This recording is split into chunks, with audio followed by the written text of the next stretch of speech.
Shalom anak-anakku semua, kembali lagi hari ini kita belajar bersama Miss Dwi dalam mata pelajaran Pendidikan Agama Kristen dan Budi Pekerti kelas 4. Hari ini kita memasuki pembelajaran yang kelima, yaitu Allah sumber kekuatan.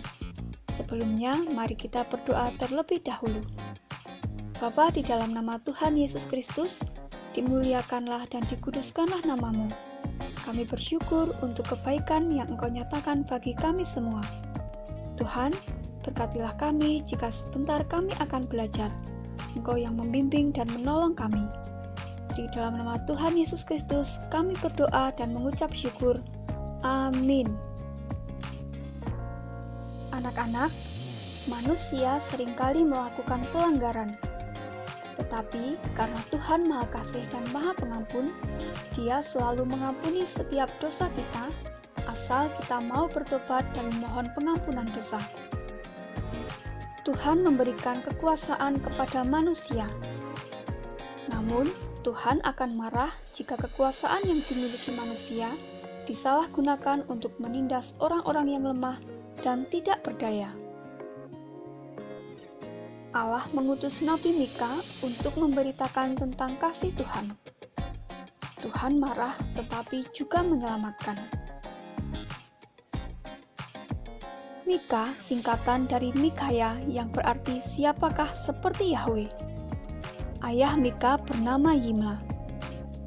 Mika berasal dari Moreshet, sebuah desa kecil di kaki perbukitan Yehuda. Mika adalah nabi yang dekat dengan rakyat yang menderita. Mika hidup pada zaman Yotam, Ahaz, dan Hizkia, raja-raja Yehuda. Penduduk Yehuda dan Yerusalem banyak melakukan kejahatan di hadapan Tuhan. Mika menentang pelanggaran-pelanggaran yang terjadi di Yehuda dan Yerusalem, yaitu ketidakadilan, korupsi, dan penindasan.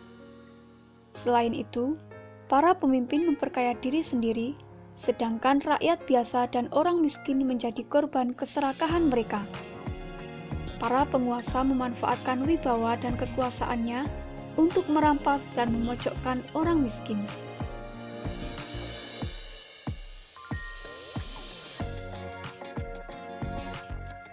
Tuhan menyatakan kasih-Nya berulang kali kepada bangsa Israel sejak dikeluarkan dari Mesir, tanah perbudakan.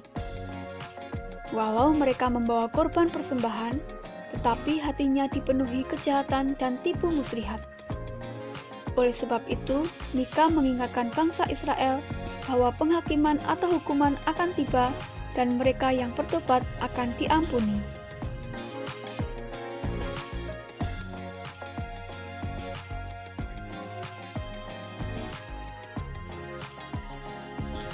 Mika pasal 7 ayat 7-10 tercatat nyanyian dan doa Mika kepada Tuhan yang senantiasa berharap agar Tuhan mau menerima kembali orang yang telah bertobat. Ayat ini juga berisi tentang iman Nabi Mika bahwa Tuhan akan menolong bangsa Israel. Iman itu antara lain, Mika menunggu Tuhan karena Tuhan mendengar dan menyelamatkannya ketika dia meminta pertolongan. Tuhan akan membawa umat-Nya melewati masa-masa yang berat. Israel harus bersabar dalam penghukuman karena Allah akan membawa mereka melewati masa-masa yang gelap. Dan musuh-musuh mereka akan dihukum. Inilah iman Mika kepada Tuhan.